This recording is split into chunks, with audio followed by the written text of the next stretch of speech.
All right. Aloha mai kako o Kaniela ko inoa no Honolulu mai au. My name is Kaniela Ng. I'm the Climate Justice Campaign Director for People's Action. I'm a member of the Green New Deal Network. And now more than ever, I'm proudly Asian, proudly Pacific Islander, and proudly Native. And first, I want to thank the distinguished members of the press and honorable members of Congress who are spending your midday here to share and learn all about the Thrive Act, something that I am profoundly proud of having a role in crafting along with hundreds of grassroots leaders. On this call, you'll be hearing from the esteemed bill introducers, as well as organizers, policy experts, grassroots leaders representing millions of people across this diverse nation. And speakers include Senator Ed Markey, Representative Debbie Dingell, Representative Ro Khanna, Representative Clark, the Green New Deal architect, Rihanna Gunn Wright, President of the American Federation of Teachers, Randy Weingarten, as well as many powerful and grassroots and Indigenous leaders. So we will be sure to leave ample time for questions at the end of the program. And speaking of powerful leader, I'm here with my Native cousin, Ashley McCray, who will provide you with all the context, all the things that makes the Thrive Act and this moment in particular so unique and profound. Niawe Kaniela, thank you so much, and thank you everybody for joining us here today. I want to say Ho'isi Wapani, Halakoke, Ho'isi Ye no Lako, Nataya PAC, Nake Yopi, Meshe Wawekwa. Hi everyone, my name is Ashley McCray. I am absentee Shawnee Tribe of Oklahoma and Oglala and Chichangu Lakota. I am the Green New Deal organizer with the Indigenous Environmental Network, calling in from Muskogee Creek Reservation here in Tulsa, Oklahoma. So, let's go ahead and get started. Amidst multiple devastating and overlapping crises, the pandemic, racial injustice, economic devastation, and climate change, we now have the historic opportunity and responsibility to transform our economy so it actually serves working people and so that all of us can thrive. A broad, truly unprecedented coalition of organizations has come together to form the Green New Deal Network, which is a campaign and network in 50 states, within tribal nations, and in commonwealths. At the national level, the coalition is made up of 15 membership-based organizations. These include the Center for Popular Democracy, Climate Justice Alliance, Grassroots Global Justice Alliance, Greenpeace, the Indigenous Environmental Network, Indivisible, Movement for Black Lives, Move On, People's Action, Right to the City Alliance, Service Employees International Union, Sierra Club, Sunrise Movement, U.S. Climate Action Network, and the Working Families Party. So today we're really excited to unveil a truly transformational economic recovery and infrastructure package that puts 15 million people to work in good, family-sustaining climate jobs and care jobs, delivers real climate solutions, and advances racial, Indigenous, gender, and economic justice. The Thrive Act, and the time to thrive is now. So I'm gonna go ahead and turn it over and introduce Joanne Perrodin, who is with Florida Rising.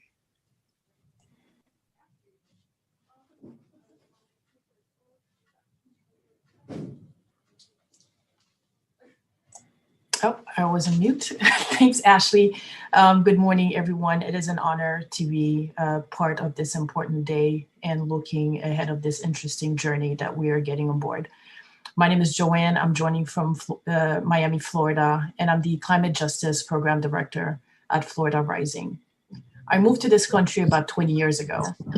And as a Black individual, what I've learned is that when decisions are made, around climate policies, those decisions are made for Black, Brown, and Indigenous communities with very little representation of members from these communities in the decision-making process.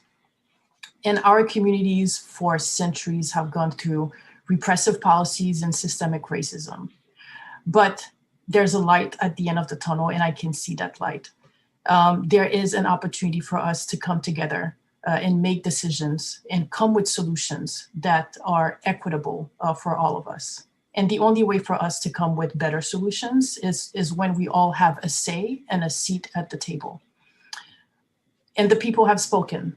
Hundreds of organizations across the country fighting for climate justice, fighting for racial and social equity, have joined forces with members of Congress to develop the Thrive Agenda. And with this exciting news, this exciting movement, I think of community members in the city of Doral down here in Miami-Dade who have to worry every day about the quality of the air that they breathe or the quality of the water that runs through their faucet because of the landfill that is in their backyard.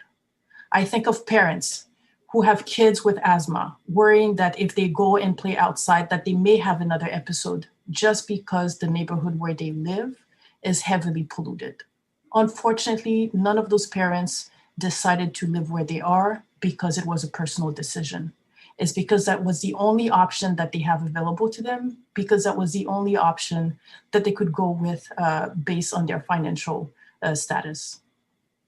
And when we think about the social and racial inequities in this country, they run really deep. And we don't have to look far to realize how deep those inequities are. Just with this COVID-19 pandemic, I think of the millions of individuals who have lost their jobs, the families who are struggling to pay for their utility bills. I think of the indigenous communities who do not have access to adequate public health resources so that they can face this pandemic. And I also think about the Asian Americans, the Pacific Islanders, the Black Americans who every day have to face racist and xenophobic violences. With this Thrive Act, we have an opportunity to bring everyone together. And I think, this exciting opportunity that we have ahead of us is not something that we should take lightly. It's not something that we should ignore. There is an opportunity to have equitable distribution to funds and investment in our communities. So I'm calling on everyone, to join this amazing team, this amazing movement, because this is something that we desperately need. So now I'll pass the mic to Senator Ed Markey from Massachusetts to share his remark with us. Thank you so much, Joanne, and thanks to everyone for joining me today to learn more about a new roadmap on how to build back better and build back greener. We're going to hear from this incredible cast of leaders. My partner in the House of Representatives, Debbie Dingell, and the great Ro Khanna, congressman from California.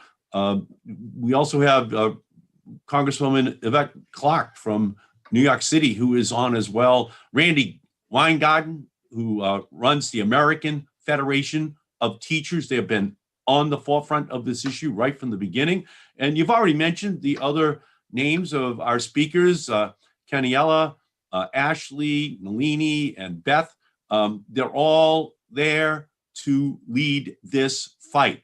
And I'm so glad to be with all of you as we kick off the Thrive Agenda, because in order to survive, we need everyone, especially our frontline communities and communities of color, to thrive. We know that Black and brown communities have historically breathed different air than white suburban communities have in our country. We are facing a series of intersecting crises: climate change, a public health pandemic, racial injustice, and economic inequality. We can't defeat any of these crises alone. We must develop a roadmap for recovery that addresses them all. With more than 15 million people out of work, we need a plan that will end the unemployment crisis. But we need this plan to also fight systemic racism, protect public health, and drastically cut down on climate pollution. We cannot go back to business as usual. We have a chance to truly, in this moment, build back better and greener than ever before. We have a chance to lay out our economic vision for the next generation while repairing historic injustices done to frontline communities and communities of color. We are in a time of struggle, but just as Franklin Delano Roosevelt found in the Great Depression, we are also in a time of historic opportunity. With a Democratic White House and Senate and House of Representatives, we have a chance to lift the gaze of our country to the constellation of possibilities in job creation, and to finally rectify the historic racial injustices so many people of color have faced in this country, all while solving the climate crisis at the same time. The Thrive Agenda invests $1 trillion a year over the next 10 years. So $4 trillion spent over the first term of the Biden-Harris administration to immediately create and then sustain 15 million new good-paying and equitable jobs. The agenda outlines 8 pillars for economic renewal, creating millions of good, safe jobs with access to unions. 2, building the power of workers to fight inequality. 3, investing in Black and Brown and Indigenous communities to build power and counteract racial and gender injustice. Strengthening and healing the nation to nation relationship with Indigenous nations. Combating environmental injustice and ensuring healthy lives for everyone. Averting climate and environmental catastrophe. 7, ensuring fairness for workers and communities affected by economic transitions. And 8, reinvesting in public institutions that enable workers and communities to thrive. We have moved from a climate denier in chief to having climate experts sit as close as possible to the president. We have an intergenerational movement of people who are demanding ambitious action that repairs historic harms. And we have the science behind us showing that we can save lives and save money if we stop wasting time. It has never been a technological problem. It has always been a political problem. It is time for us to sweep away those political obstacles so that we can make the fundamental changes that we need.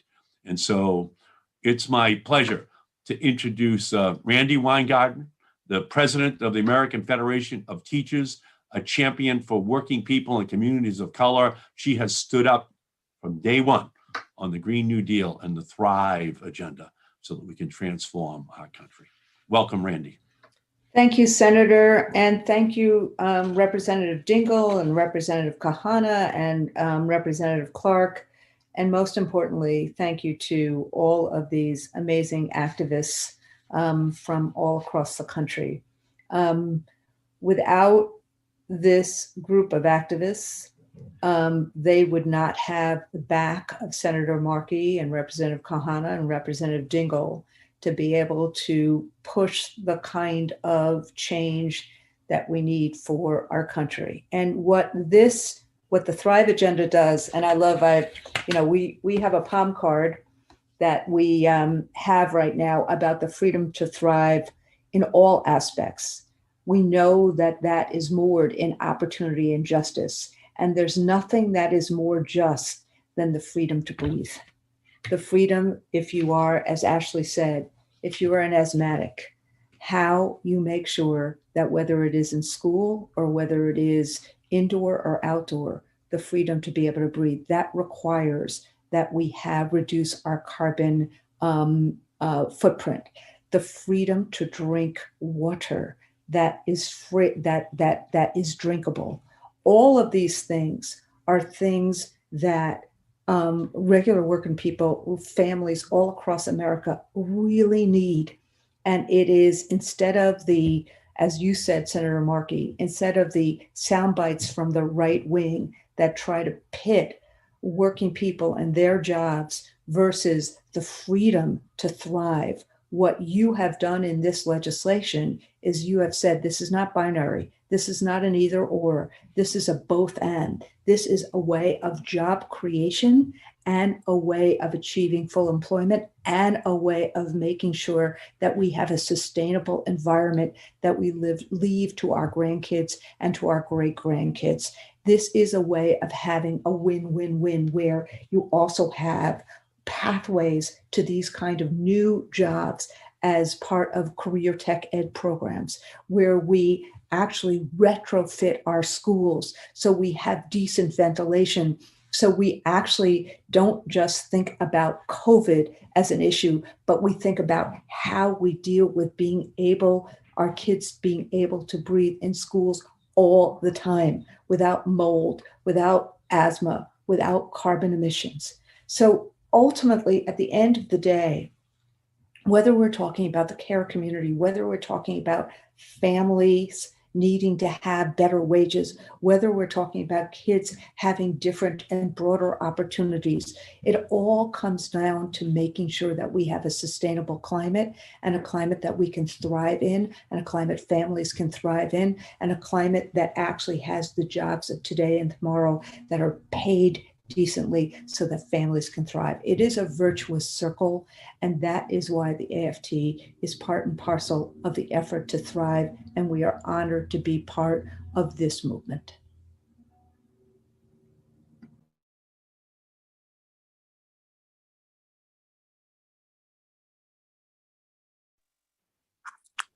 I think I'm next. Is that right, Ash?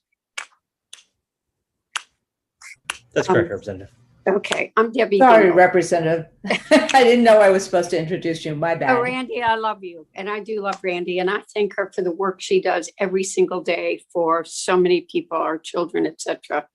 And I want to say good afternoon, good morning to everyone, depending upon where you are. And thank you for joining us today for this historic proposal where we are unveiling Build Back Better with a bold Thrive agenda. Act. To my partners in the Congress, Senator Markey, who I've known for decades, and we've had many fights together. Rokana, who is someone that I have proudly worked with in the last few years, and Yvette Clark, who I know is coming on, and so many other colleagues. I thank them for both their friendship and support as we fight to rebuild our country's economy with a focus on justice and healing. Our nation has rarely been challenged like it's been in the last year. We have rarely experienced such trauma and tragedy like what this pandemic has brought, and we have almost never seen economic devastation like we're witnessing today. And though we're beginning to see brighter days on the horizon, we aren't nearly out of the woods yet. We have hard work in the days, months, and the fact of the matter is years ahead. But that's exactly why we need why we need to be bold now. Now is the time when the country, and I want to thank these activists and advocates that are here with us and all the groups that they represent, because they know that the moment is now. When you look back at the history of our country, we have gotten significant legislation at times like this. Social Security is a good example of what people thought was controversial and used other words, and yet it's such an important part of our fabric now. Now is the time to be bold and build on that fabric of our community that we need. And we've got to be intentional and intersectional as we implement policies to combat climate change, codify racial equality in our communities, and protect and create millions of good paying labor jobs in this country. Through the Thrive Act, we can reorient the priorities of our government and our nation, that we're elevating workers, particularly those who've been denied opportunities through our history, around shared goals of combating climate change, modernizing our infrastructure, and bringing a new economic era to our neighborhoods. For too long, we've been asked to make false choice between workers who are living in urban areas, industrial regions, and rural communities. We've been told that they've got to choose one. That's nonsense. It's BS. I won't use the word I really want to use because it's a press conference, but we can all thrive together. In fact, we can only thrive if we do it together. We can't allow those who have profited over the last year to pit workers against each other. We need to put the power back in the hands of workers. We need to pay workers a living wage, give them the power to collectively bargain, guarantee them a robust workplace protections, and bring back union power to this nation. Workers power our economy. Labor will lift them up. It's on us in Congress to put those priorities in place. And that's exactly what the Thrive Agenda will do. And I really want to say, this last Congress, labor and the environmentalist groups were pitted against each other. It needs to stop. Everybody needs to understand we've got to protect jobs. I'm a car girl, come from Michigan. We need to move to electric vehicles. They are the future, but we need to build batteries here in the United States of America and make sure that as we help people with American taxpayer dollars, they're only going to support jobs made here in America. It's time for all of this is an idea that's grounded in neighborhoods who've been not only hurting for this past last year, but decades before it. It's time for action. It's time to think big, and it's time to thrive. And with that, I'd like to turn this over to Melanie Stamp from the Working Families Party, who can speak to the justice pillar of our platform. Melanie? Thank you, Representative Dingell. And thank you for standing with us and the millions of working people, which this legislation will help thrive. My name is Nalini Stamp, and I'm the Director of Strategy and Partnerships with the Working Families Party. In just a few minutes, Representative Khanna is going to tell us exactly what the Thrive Act will do for our people. And not to scoop you, Ro, but I do want to highlight one thing. This bill ensures at least 50% of funds go directly to the most affected, those on the front lines of systemic and historic racism, the climate crisis, and economic inequality. When we talk about transformative legislation, we talk about Thrive.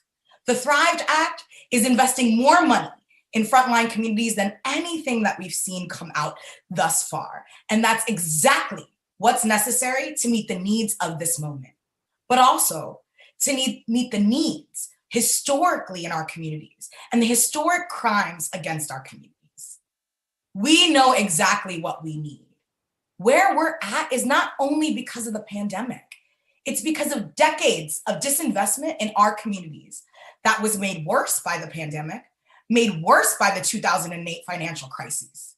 We are living crisis to crisis, and that must end today. The consequences are stark. More than 500,000 people died of COVID-19, including 2 of my own family members. Those deaths were concentrated in Black, Latinx, and Indigenous communities, and among essential workers. Women are dropping out of the workforce at record rates. It is not lost on me as we end Women's History Month that women accounted for, in December, Black, Latina, and Asian women accounted for 100% of the job losses in the United States.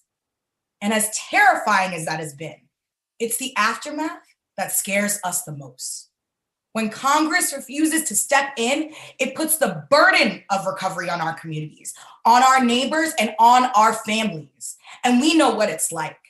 It looks like starting GoFundMes for funerals because our stimulus checks stopped coming, but our jobs didn't come back. It looks like bringing meals and blankets to the neighbors in the middle of blizzards and wildfires.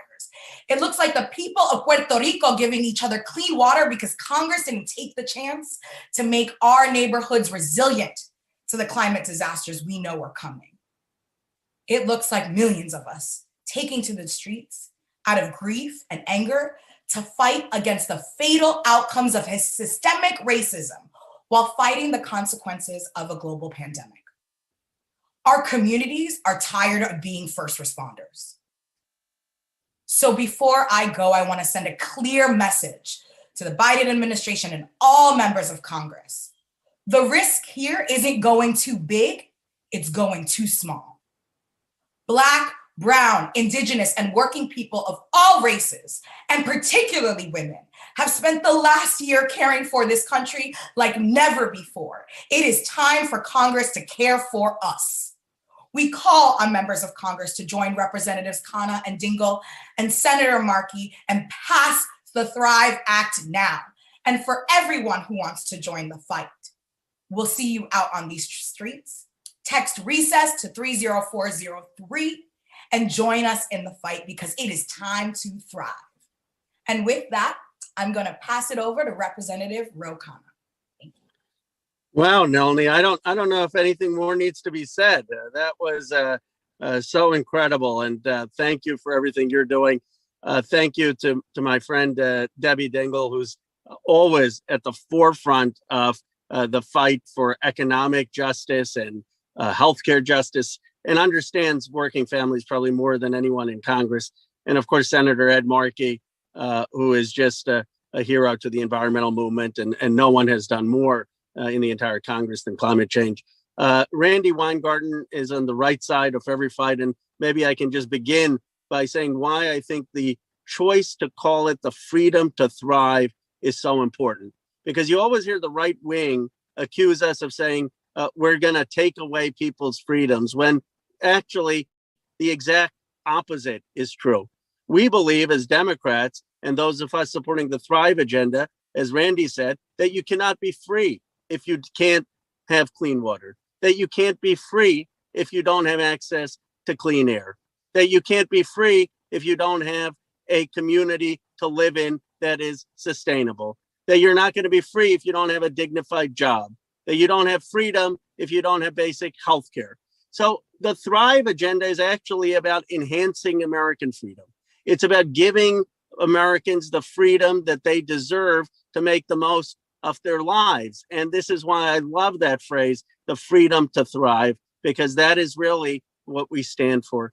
The second thing that I want to just highlight is this notion on the right that if you basically say anything that is slightly different in imagining how our economy should work, they accuse you of saying you don't believe in the markets, as if what it means to believe in the market is to have an outdated 19th century definition of what the market was. Let me tell you, for a long time in this country's history, the market did not include brown people and black people and women. The market didn't work for working families.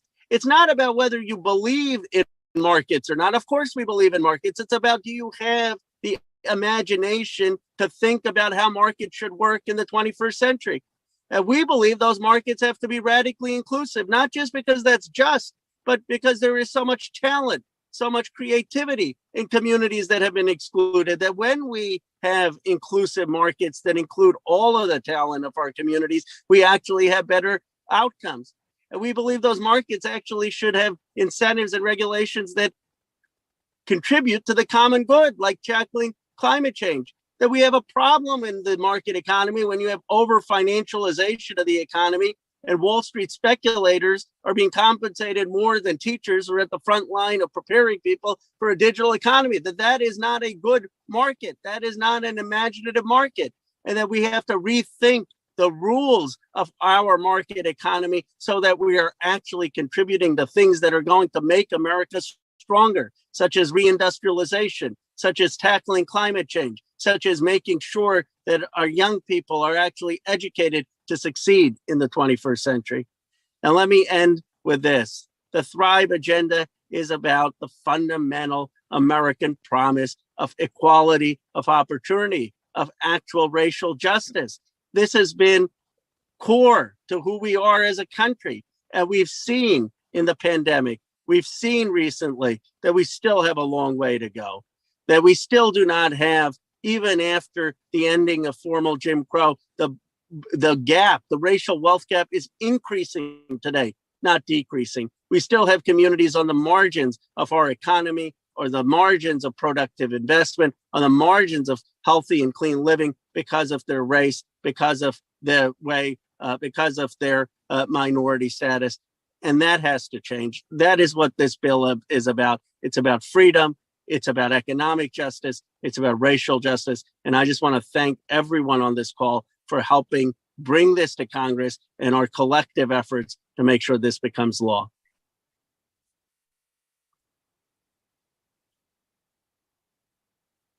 And now we're going to hand it off to Beth Torciello. Hello, my name is Beth Torciello. I am a member of the New Jersey Organizing Project and Shorekeepers Campaign. I live on the coast in Ventnor, New Jersey, and saw the impact of Superstorm Sandy firsthand. My house had to be taken down, and 9 years later, I'm still not home. Very little has changed to address the plight of the disaster victim or reoccurring flooding. Our government has ignored the rising sea levels, the urgent need for mitigation, and need for renewable energy. I am frightened for the planet my grandchildren will inherit.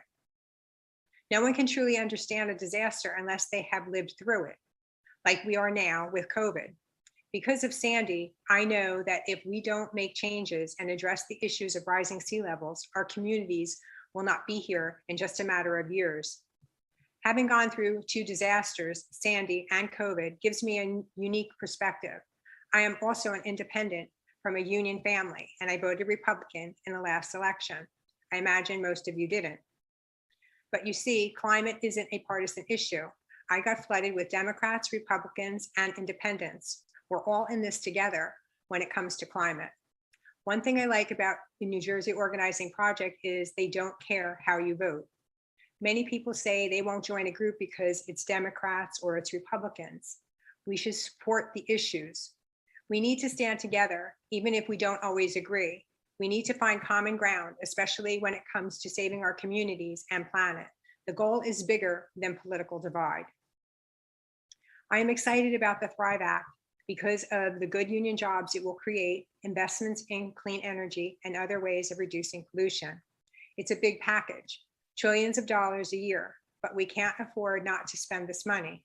It's laser focused on fighting climate change, decarbonizing our economy, and creating healthy communities for all. It'll create 15 million jobs, and that makes the difference. It will make sure no one is left behind.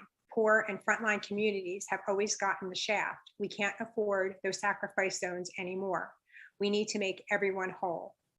I'm excited about the fact that the Thrive Vision embraces my community and someone like me, no matter how I voted. We need to work with everyone to solve these problems.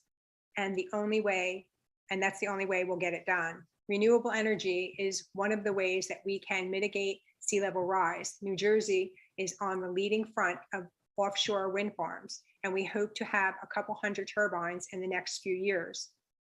People can feel a part of Thrive. It's not just because it's the right thing to do, but because it will sustain the planet for generations.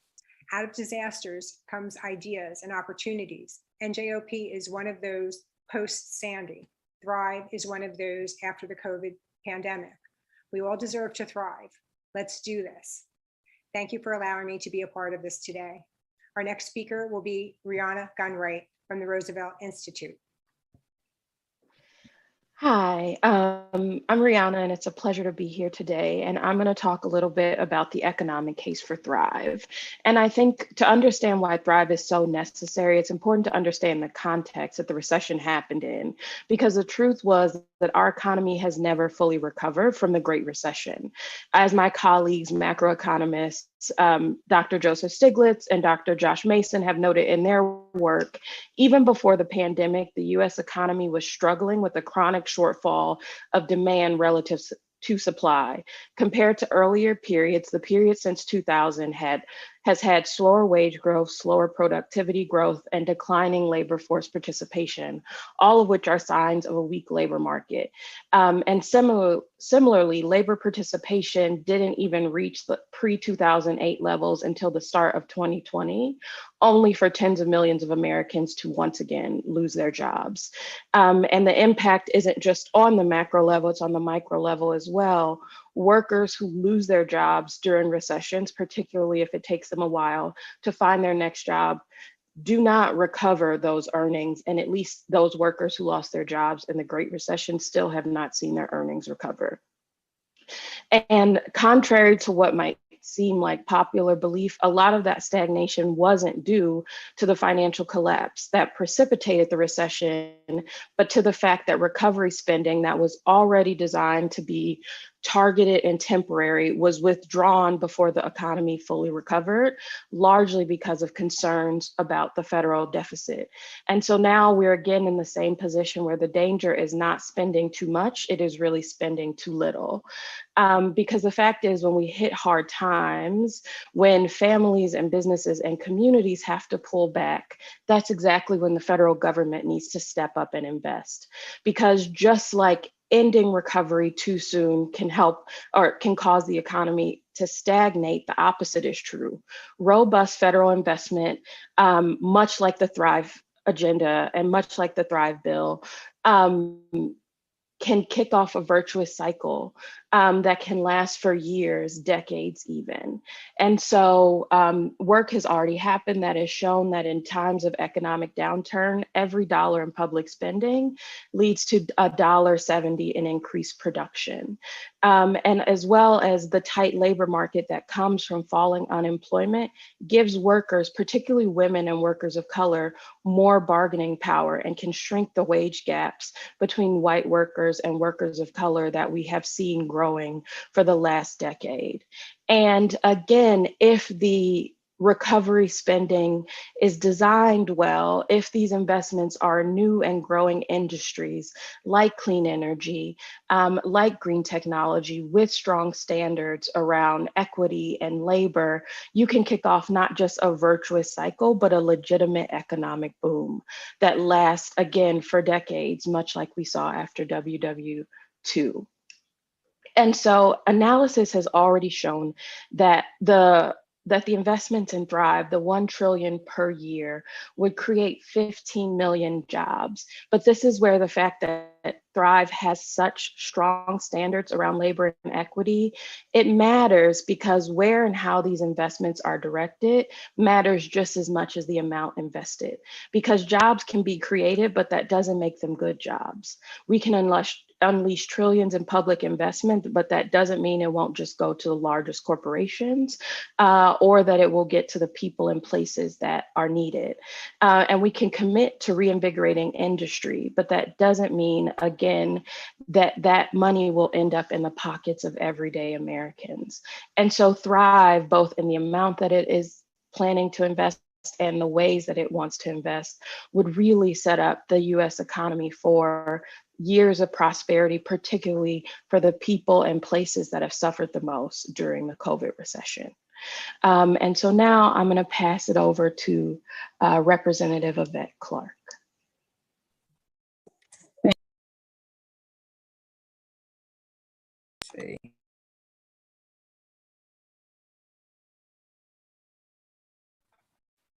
Thank you very much, Rihanna, and greetings to everyone. I'm Congresswoman Yvette Clarke, and I proudly represent New York's 9th District, that's Central and South Brooklyn. I'm deeply honored to be joining you all today for this announcement of the Thrive Act. Thank you to the Green New Deal Network and to all the individuals and organizations that have been involved in the important work of the Thrive Agenda. Let me first say that I believe our nation is in the midst of a reckoning that is permeating our civil society. As we face interrelated crises, not only around COVID-19 and its impact on our economy, but also around the chronic crises that we have faced for countless years around racial injustice and climate change. Through these crises, our nation has been forced us to come to terms with the large disparities that exist within public health, environmental pollution, and law enforcement, just to name a few, and which consistently inflict the greatest impact on communities of color, tribal communities, immigrant communities, as well as other vulnerable communities throughout our society. In experiencing these many disparities, we have come to better perceive the deeply rooted systemic racism and inequality that continue to plague our institutions, our civil society, and indeed, many of our existing policies. My constituents in Brooklyn and people all across this nation are now demanding for us to be bold, to rise up and meet the magnitude of this moment. I believe that Congress must heed their call. With the great challenge also comes great opportunity. And I'm convinced that we have the unique opportunity in this Congress, to truly set our nation on the path to healing and recovery. Our recovery must center on building back our society in ways that address the deep, broad, long-lasting impacts of systemic racism, injustice, and economic inequality. And we must structure our national recovery so that it empowers workers and finally lays the groundwork for a 21st century America that is powered by clean energy to stabilize our climate and maintain a healthy environment for generations to come. That's why I'm so proud to be working with my colleagues in the House and Senate, as well as the amazing folks throughout the Green New Deal network, to introduce Thrive Act that will lay down the foundation for how we begin to genuinely and fully build back better. By investing $1 trillion per year over the next decade, the Thrive Act will allow us to transform our economy into one that is sustainable, equitable, pro-worker, and racially just. Let me repeat the amount: $1 trillion each year over the next decade. That's what we need to match the scale of the crises that we face and the antiquated infrastructure that we have inherited. With this amount, we can virtually end unemployment and create over 15 million good-paying, sustainable jobs while cutting climate pollution in half by the year 2030. This will mean over 5 million new jobs to modernize our crumbling infrastructure, over 4 million new jobs to help us transition to a clean energy economy, another 4 million jobs to clean up toxic pollution and restore our public lands, and over 2 million jobs to expand essential public services that families too often struggle to access, including healthcare, childcare, and adult care services. It will also unleash the potential, the entrepreneurial ways in which our communities have been left out of the marketplace. I'm excited by the opportunity we have before us with the Thrive Act, and I'm equally, if not more excited, for the amazing grassroots support behind it. So to wrap up, allow me to once again thank the Green New Deal Network for inviting me to speak this afternoon. I look forward to continuing to lead in this important work with you in the weeks and months to come. To everyone in attendance, stay healthy, stay strong, stay safe, and continue to wear your mask. And now it is my pleasure to hand the mic over to Ben Beachy, Director of the Sierra Club's Living Economy Program. Over to you, Ben. Thank you so much, Congresswoman Clark, and thank you for your continual leadership on all of these issues. So I'm going to wrap this thing up. Here is the thesis of the Thrive Act, the thesis that everyone before me has already powerfully spoken to. We need an economic renewal plan that is as big and interconnected as the crises we face. Some policymakers are getting weak in the knees about more spending, so we are here to say that now is not the time for small-minded measures. We asked economists at the University of Massachusetts how big this economic recovery package needs to be to meet our jobs, justice, and climate goals. And you can find their analysis in our new report, but you've heard the clear answer from most of the speakers today. $1 trillion per year for a decade.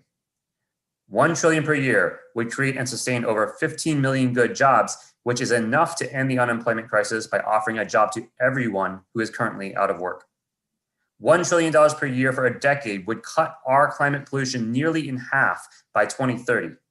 And $1 trillion a year would counteract systemic racism and economic, gender, and environmental injustice. And that last thing is not just a talking point, it's a policy priority. As Nalini mentions, the Thrive Act would direct at least half of these investments to frontline communities who've endured decades of divestment due to redlining, exclusion, and structural injustice. And critically, this bill puts those who are on the front lines of fighting injustice at the front of the line for building a more just economy. The Thrive Act creates a board of representatives from impacted communities, unions, and indigenous nations to steer this $1 trillion per year in investments. This is not some token advisory body. This is power. This is a recognition that those who intimately know the pain of chronic divestment are those best equipped to take the reins and reorient our investments towards justice.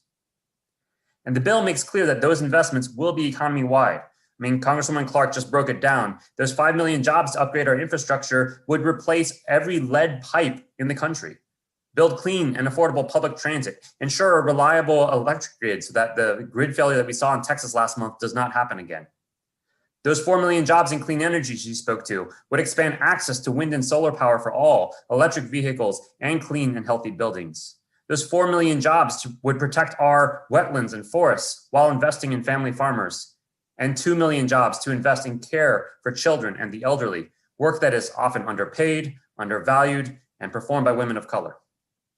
Now, that is a ton of jobs, but let me just reiterate something that Rihanna said.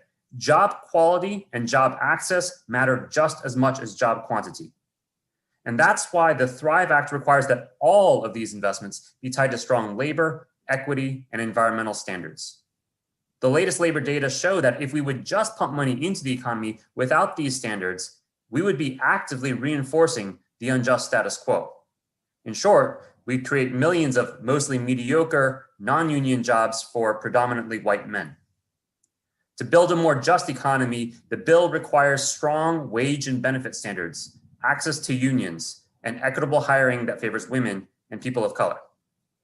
So let me conclude by emphasizing the opportunity that lies in front of us. There are precious few moments when all of the requirements for big structural change line up. Broad public support, strong organizing, elected leaders that we can work with, and cross-movement unity like you see on this call today. Now is one of those unicorn moments. So let's seize it to deliver solutions that are as big and interconnected as our problems. And with that, I'll hand it back over to Kaniela. Thank you, Ben. Look, I'm fired up, y'all. So I'm going to open it up to questions in a second. We understand that our honorable senators and members of Congress may have to leave, but if you can and you're a speaker, please stay to help answer questions from the press in a panel format. And to the distinguished members of the press, feel free to throw your questions in the Q&A box if you haven't already, and we'll be sure to call on you. And while you do that, I'll just wrap it up real quick. I had some doubts we'd be here, frankly, with the trifecta in the House, Senate, and White House, with the president aiming to be the next FDR.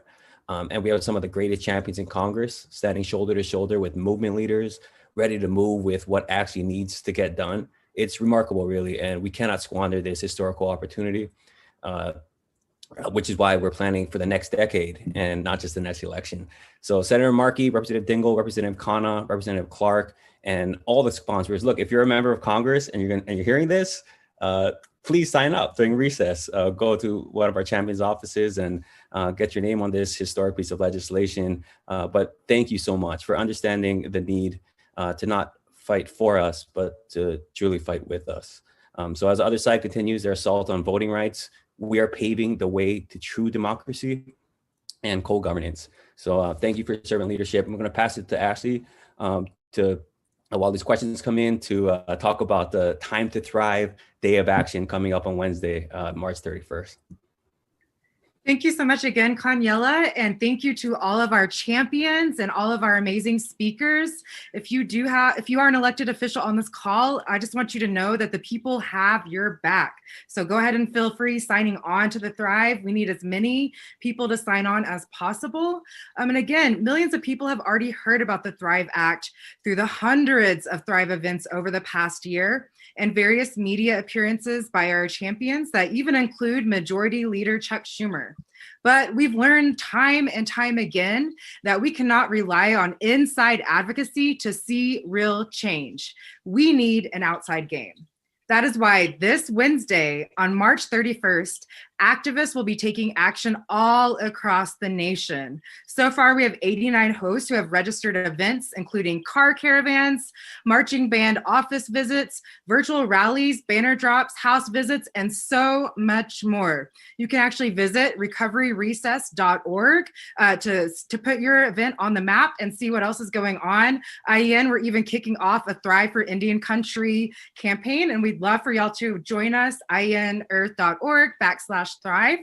And we're showing up together to demand that Congress go big and go bold. No excuses and no exceptions. So again, for more information, please visit recoveryrecess.org. So like Kanyela said, we are happy to take questions. We definitely want to go ahead and get those answered for you. And so go ahead and feel free to start asking these questions.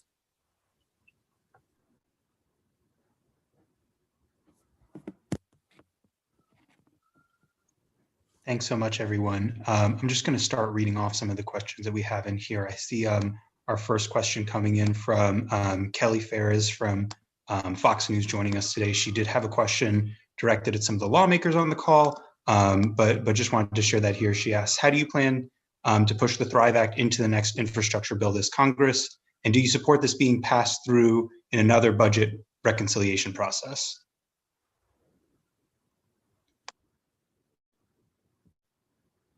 And sorry, I'm actually going to I'll let let Kelly into the chat here, just in case she wants to add anything to that. Kelly, I'm going to open it up for you. Thank you. Can you hear me? Yes. Thank you guys for doing this call. Yeah, my question is just for Senator Markey and then represent the Congress women on this call as well as Representative Ro Khanna. I'm just wondering how you guys plan to include this, and do you plan to lobby the Biden administration to include this in an infrastructure package? And do you support that being done through budget reconciliation?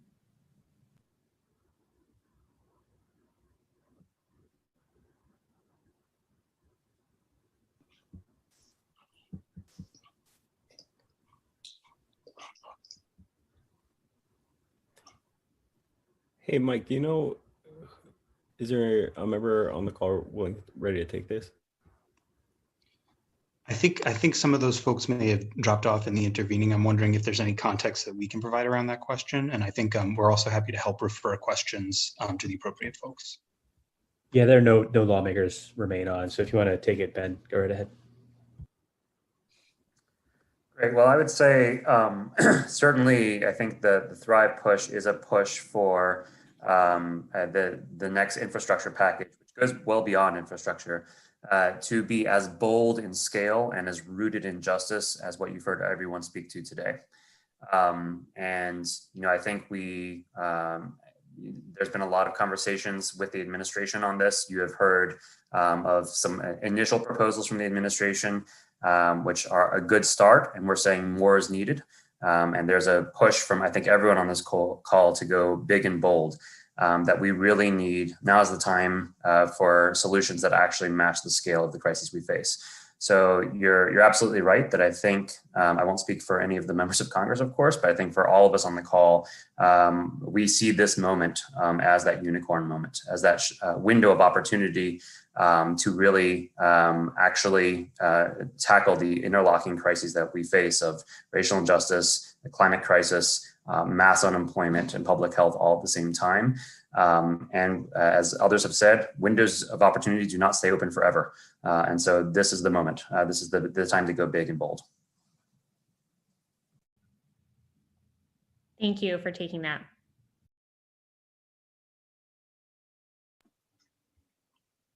All right, thank you. Any other questions that folks want to drop into the Q&A portion here?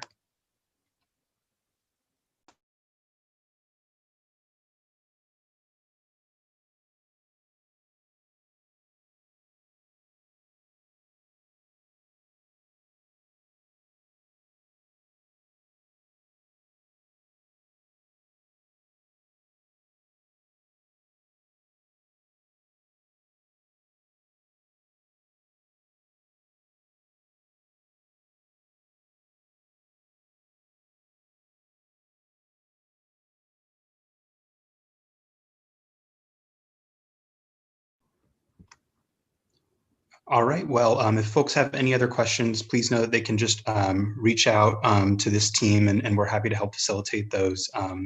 But I think with that, we can conclude the Q&A portion and look forward to answering any other questions that you all might have over email. Yeah, thank you so much, everyone, all the speakers, members of Congress, and distinguished members of the press. This is our chance. All of us on this call, we have a chance to literally, like President Biden, like members of Congress, to be forever known as some of the most consequential leaders in America's eclectic history. Like, you really do. Like, you can change the course of this extractive economy right now and literally save society as we know it. So, we could have a future where that's not just livable, but where America has some of the most cutting edge jobs and infrastructure in the world, where workers have real power because there'll always be a public job at their disposal, where we can guarantee drinkable water, breathable air, secure housing for all, 100% clean energy through 100% employment. So thank you again for staying the hour. Feel free to contact us with any questions, anytime, and learn more about the March 31st Time to Thrive action at recoveryrecess.org. All right, malama pono.